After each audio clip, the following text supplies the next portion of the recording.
Driver lori, tukang bawa lori arak tersebut untuk ke tempat-tempat yang dihantarnya. Yang ketiga, tukang perah anggur untuk dijadikan arak. Tukang perah anggur. Sebab itu kalau rumah kita ada air anggur, ada satu polis tanya pada anak ceramah, pelajar tanya, Ustaz, kalau air anggur itu buat main-main dia pun tuang air anggur, tapi dia buat macam mabuk-mabuk, Ustaz, apa hukumnya? Oh, kan ada jual kat pasar raya air botol tu kan, yang penutup dia kalau buka, kan bunyinya kan? Kenal tak? Tahu? Tak tahu kita pergi lagi. Ada perisa anggur, ada macam perisa tu kan. Apa sebab? Apa buat nak suruh payah tak? Sebab dulu, hebat tuan-tuan, hafal semua. Bila dia nak minum, dia anggaplah macam arak tuan-tuan. Walaupun dia bergurau ya, perkara yang jelas haram, walau bergurau tetap haram hukumnya. Maknanya bila kita bergurau akan air ini air mabuk atau air arak, walaupun dia bukan, sedangkan dia memang ma'ul mutlak, air yang bersih, air yang suci diminum, tetapi kita di dalam gurau kita mengatakan air ini ibarat macam arak, macam nak mabuk-mabuk. Dia pun bukan botol macam pusing, macam mabuk tuan-tuan. Ya, macam honun dalwa, pusing-pusing benar. Tahu? Honun dalwa. Tadi. Ya, hanun bawahin. Dalwa depan du, tahu? Bukan dadu. Maka hukumnya haram ketika itu. Sehingga ulama mengatakan, kita buka dalam tafsir Matlaq Imam Haramain, dia minum arak itu bismillah kan. Kita makan yang bismillah kan. Dia minum arak itu. Sebab kita biasa minum bismillah kan, minum. Tuan-tuan tengok dia minum ya. Kita lagi belum minum ya. Dia minum, maka masuk dalam badan. Dalam tafsir Matlaq Imam Haramain, dia minum tadi itu, maka jadi arak. Sampai gitu. Sebab betul. Sebab benda itu arak. Sebab benda itu arak. Tuan-tuan. Itu kena hati-hati. Ada yang bertanya. Ini kata Nabi. Yang ketiga, tukang perah, kata Nabi SAW. Yang kelima, tukang jual. Tukang jual. Ini tuan-tuan, tukang jual. Orang yang tolong jual. Ini nyayu yang dulu kat cashier, dulu kat kaunter nyayu tuan-tuan. Lepas nak tegur, pergi saya kalau sesuatu tuan-tuan, anda meletakkan dalam fatwa diri sendiri dan keluarga yang termampulah, anda mengharamkan pijak kaki dalam 7-Eleven. Itu tuan-tuan nak ikut-ikutlah. Tapi itu fatwa sendiri ya, untuk anda dan keluarga, bukan untuk tuan-tuan. Jangan salah faham. Ni rakam untuk YouTube ni. Kalau masuk YouTube, Ustaz kata haram masuk 7-Eleven. Fatwa mana Ustaz ambil? Dan anda memfatwa untuk diri anda dan keluarga. Kenapa tuan-tuan? Sebab dalam itu terang jelas ada arak. Sebab memang kita masuk ada di situ. Kecuali sebagian ulama mengatakan kita masuk sebuah tempat itu memang ada arak, tetapi bukan dikhususkan di tempat arak itu yang kita nak pergi. Hari ini kita nak buka air, arak di situ tuan-tuan. Dan air yang kita ambil betul-betul sudah arak tuan-tuan. Apa je?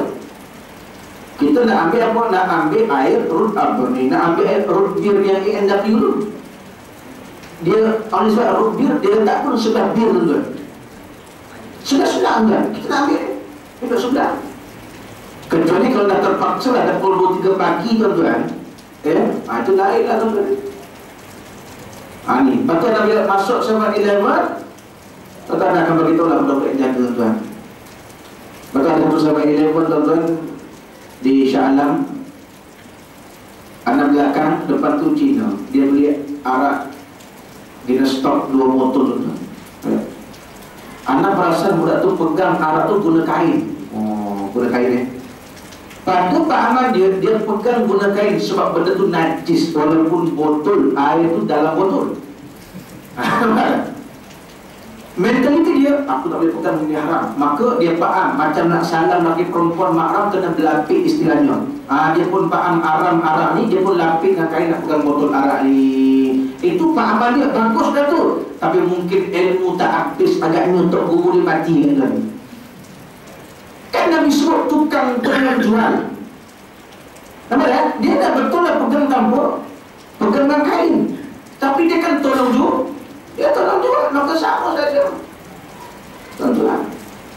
Ini kena hati-hati lah. Sebab itu muslimin dan muslimat dirahmati Allah SWT ni. Yang keenam, siapa yang Allah laknat berkaitan arak? Yang keenam kata Nabi SAW, orang yang tolong beli untuk orang lain minum arak. Dia tak minum, dia tolong beli, kata Nabi SAW. Pun termasuk. Tuan-tuan, sebab itu muslimin muslimat, arak ni bukan satu benda yang baik. Itu sudah maklum. Tetapi oleh kerana tuan-tuan, apakah punca, apakah sebabnya? Sebab cukai dia tadi itu, tuan-tuan. Sebab itu bila berlakunya program Oktoberfest, masing-masing tak tahu siapa yang meluluskan. Siapa yang meluluskan? Betul, esok undang-undang, tuan-tuan. Esok undang-undang, anda bercakap tentang undang-undang, pengalaman anda sudah berkuang, tuan-tuan. Nah, esok undang-undang dia ada 3. Pertama, dia kena minta lulus diizin daripada polis.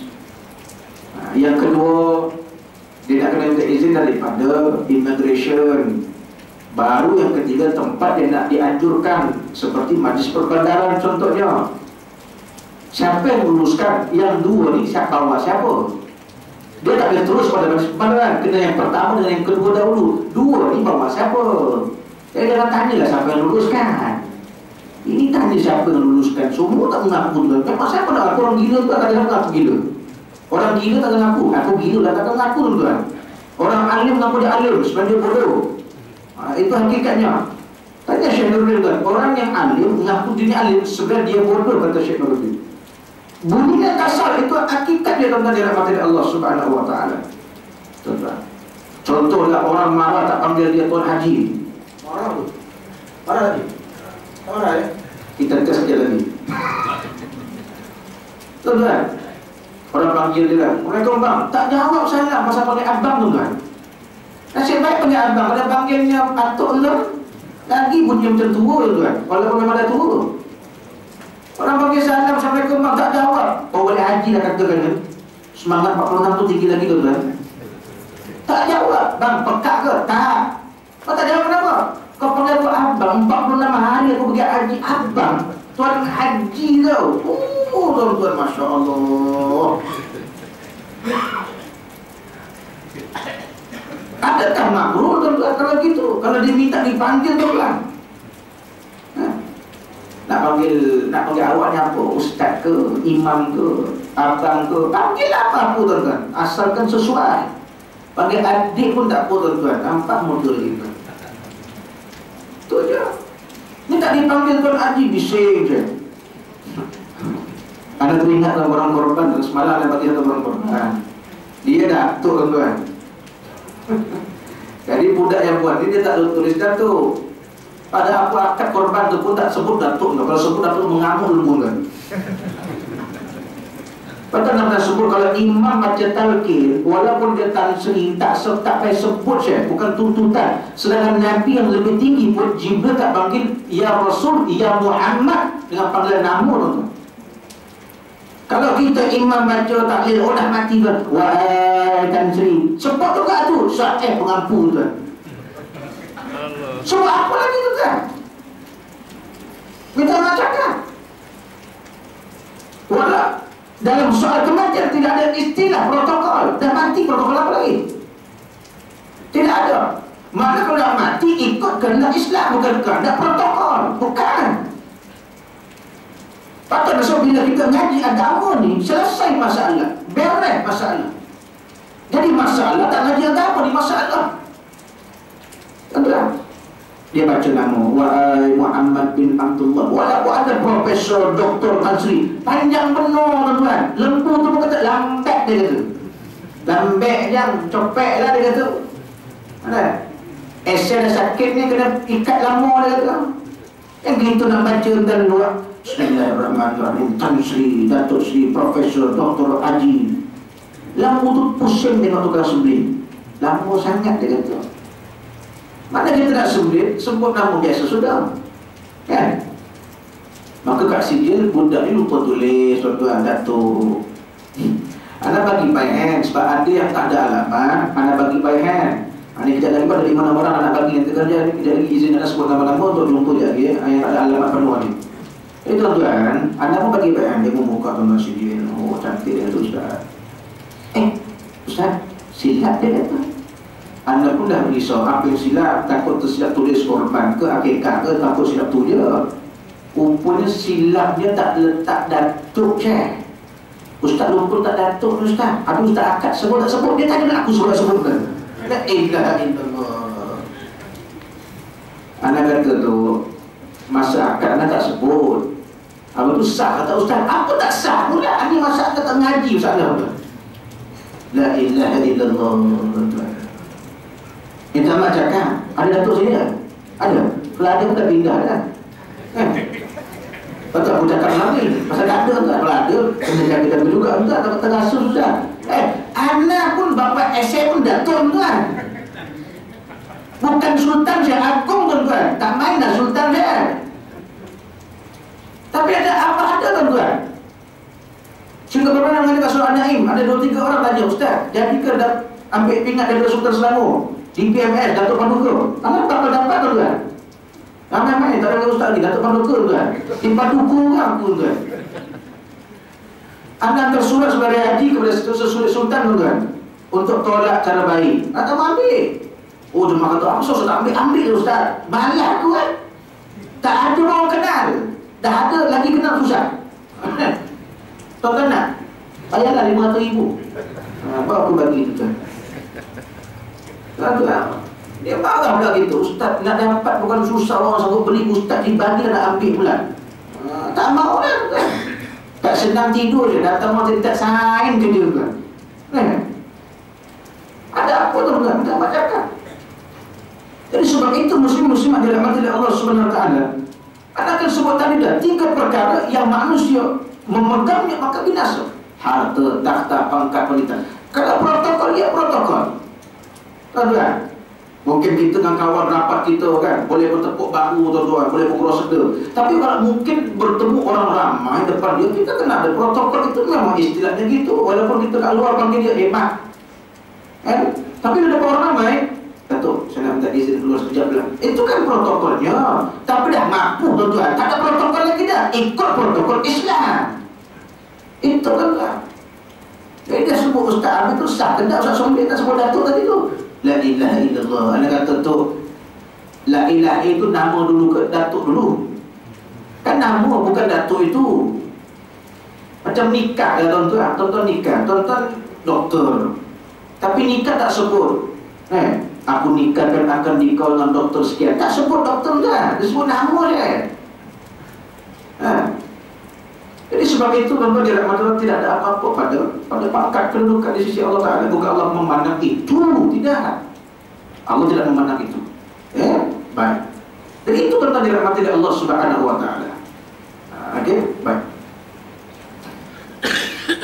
Ketahuilah bahawa yang haram itu adalah sesuatu yang paling dibenci oleh Allah Subhanahu Wa Ta'ala. Dan yang dibenarkan ialah kejujuran yang menyebabkan hal yang tidak disukai, yang lebih berat daripada jika dia menipu ataupun berdusta di sisi Allah Subhanahu Wa Ta'ala. Itu dah pasti tuan. Realiti hari ini, kalau benda yang betul itu orang tak suka pula istilahnya. Tapi dia nak sengit-sengit, nak bengkang-bengkok tuan-tuan. Kalau jadi ahli majlis terlampau baik tuan-tuan, tak mau terima apa-apa imbuhan, sepenggal tuan, lepas tu kena penggal tuan. Itu istilahnya tuan. Kan? Jadi sebab itu hakikat. Macam Alam cakap malam tuan, ingat semua orang boleh terima tuan. Terlampau terang sangat Ustaz cakap, terang pula tuan. Dah nama belajar nak bagi terang. Kalau belajar nak bagi gelap, tak ada belajar. Tidur dia tuan-tuan. Nama kita belajar, nak faham kena terang. Bila orang komplain terlampau terang sangat Ustaz cakap, baik kita pun kabur-kaburkan sikit lah. Habis ceramah dia jumpa pula Ustaz, tak berapa faham Ustaz, dah tak faham pula. Apa berlaku? Ada hal-hal terus terang tuan. Ini berlaku je tuan. Bukan tak berlaku. Bila terang dia kata terang sangat. Slow-slow sikit Ustaz, slow-slow dia kata. Dah aku bawa slow ke depan, dia jumpa balik. Ustaz, celur sangat mengantuk, dia kata. Tahu pun. Pasal yang depan, yang duduk depan ni semua yang nak layu tuan-tuan. Tahu tak? Bukan sini tuan-tuan, sana. Yang duduk semua nak layu je. Bila yang cakap Melayu, habis tuan. Balik tidur buka aircon tuan. Jadi bila yang cakap tengok depan tu layu, dia kena bagi yang layu tu segar tuan-tuan. Faham tak? Tu. Kalau kita ngaji tak nak faham, tak ngaji tu. Tujuan ngaji nak faham supaya kita faham agama. Bila faham agama, Masya Allah. Tu. Muslimin dan muslimat yang dirahmati oleh Allah Subhanahu wa ta'ala. Ini dia. Akhirnya Allah berfirman dalam surah Al-Hujurat ayat yang ke-12. Ayuhibbu ahadukum ayya'kul la'ma akhi maitan fakarihtumu. Sukakah kalau di antara kamu memakan daging saudaranya yang sudah mati, maka tentulah kamu merasa jijik kepadanya. Ini Allah tunjukkan kepada orang yang suka menceritakan akan keaiban ataupun mengumpat saudara yang lain. Ibarat dia memakan daging tubuh saudaranya, kata Nabi SAW. Ini ayat Quran sebut. Allah sebut dalam surah Al-Hujurat ayat yang ke-12, ayat yang ke-12. Patut hati-hati. Sebab itu ada umpatan yang diharuskan. Ada. Atau kena ngaji. Ada orang kadang tak faham. Ustaz ni ceramah ke cerita haluran? Ustaz ni ceramah ke ataupun apa lagi? Ya, apa lagi? Ataupun macam-macam kan? Tuan-tuan, ada ustaz ceramah ni mungkin kasar sangat tuan-tuan. Aku pun kasar juga, tapi ada dia tuan. Ada yang starting tu terus tembak tuan-tuan. Tuan-tuan, ustaz ni mengajar ke ataupun nak cerita keburukan? Kita buka Al-Quran tuan-tuan dirahmati oleh Allah Subhanahu wa ta'ala. Dalam Al-Quran, seingat anda, mungkin kurang, mungkin lebih, tapi lebih kurang anda sebut. Ada lebih kurang 20 tempat. Ada lebih kurang 20 tempat dalam Al-Quran Allah sendiri menghina atau mencaci hamba-Nya. Ada keadaan. Dalam Quran ada lebih 12 tempat Allah memaki akan hamba-hamba-Nya. Antaranya jelas dalam suratul La'ab, tabbat yada abi lahabin wa tab. Jadi bila kita mengaji, kita belajar tuan-tuan, maknanya bukan cakap itu sembrono, tidak, bukan cakap suka-suka, tetapi ada wahyu, ada pandu, ada panduan. Itu tuan-tuan. Sebab itulah muslimin dan muslimat dirahmati oleh Allah Subhanahu wa ta'ala. Bila mana kita faham akan Islam itu mudah, tidak sukar dalam kehidupan kita, insya-Allah. Jadi mudah-mudahan kita senantiasa termasuk golongan hamba-hamba Allah yang sentiasa mendapat perlindungan dan juga maghfirah dari Allah Subhanahu wa ta'ala. Dan mudah-mudahan dengan adanya ilmu yang kita dengar dan kita belajar ini akan dapat sama-sama kita termasuk golongan hamba Allah yang beruntung di dunia dan beruntung di akhirat kelak nanti, insya-Allah. Jadi cukup sekadar itu dapat saya sampaikan pada malam yang berbahagia. Insya-Allah kita jumpa lagi pada sesi kuliah yang akan datang. Mudah-mudahan Allah Subhanahu wa ta'ala membimbing dan memelihara kehidupan kita semua, insya-Allah. Akhir kalam, izinkan ana untuk menyampaikan 3 perkara. Yang pertama sekali, nak ucapkan jazakumullah khairan katsiran kepada tuan-tuan dan puan-puan jemaah surah Al-Kausar Sri Sedari Andalas yang ada memberikan sumbangan korban atau akikah. Pada tahun ini, alhamdulillah kita dapat lebih kurang keseluruhan 300 ekor lembu dan lebih 30 ekor kambing. Alhamdulillah kita dah agihkan di Kemboja, Vietnam dan Indonesia, 106 kampung di Kemboja dan 5 buah kampung di Vietnam, 2 buah kampung di Indonesia, di Aceh. Kita lebihkan Kemboja kerana kita sudah maklum saudara kita di Kemboja ini dapat daging setahun sekali masa ini saja. Jadi kita lebihkan kepada mereka.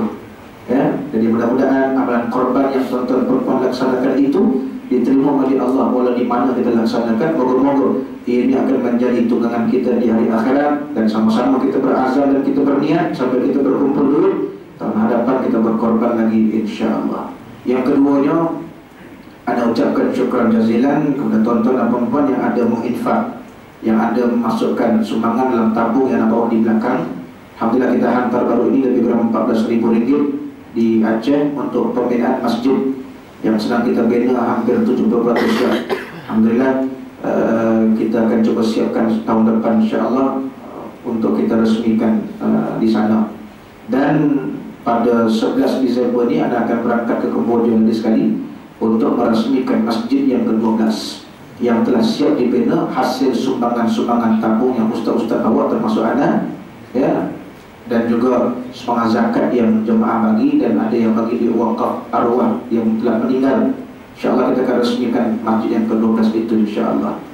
Dan yang ketiganya, bagi tuan-tuan dan perempuan yang berhajat, kalau ada yang nak sumbang amat dialu-alukan, kalau ada yang nak wakaf untuk arwah amat dialu-alukan. Dan kalau ada isteri-isteri tuan-tuan, banyak isteri-isteri tu sah. Pasal ramai malam ni jamak dan tu isteri-isteri tu. Kalau ada yang berada nak bayar fidyah puasa amat dialu-alukan, kita gunakan duit fidyah puasa ni untuk beli beras dan bekal makanan untuk madrasah tahfiz anak yatim dan miskin dan kemudian. Itu kita beri duit fidyah, kalau tak ada kita akan guna duit kebajikan insyaAllah. Jadi itu saya dapat sampaikan. Kalau ada maklumat lanjut boleh berhubung dengan saya pribadi. Dan akhirnya kalau ada Tuan Haji Basran, Hajjah Syamsinar Kosnan, Puan Syarifah Azura dengan Cik Saiful MBSD, kalau ada jumpaan lepas ni, sebab tak ada alamat dari yang bawa, semuanya cuma sededi lah, cuma seorang bukan sededi, tapi yang ada bagi tahu sudah datang atau datang malam ni. Kalau ada boleh jumpa, kalau tak ada anda tinggalkan, minta tolong serahkan kepada hamba Allah insyaAllah. Jadi sekarang itu dapat sampaikan yang baik dari Allah, yang lemah pada sebuah kekurangan, pada tersasar bahasa datangnya kelemahan di atas sendiri. InsyaAllah kita jumpa lagi pada kuliah yang akan datang. Wallahu a'lam. Aku qouli hadza wa astaghfirullahal-azim li wa lakum. Wassalamualaikum warahmatullahi wabarakatuh. Aqimussalam.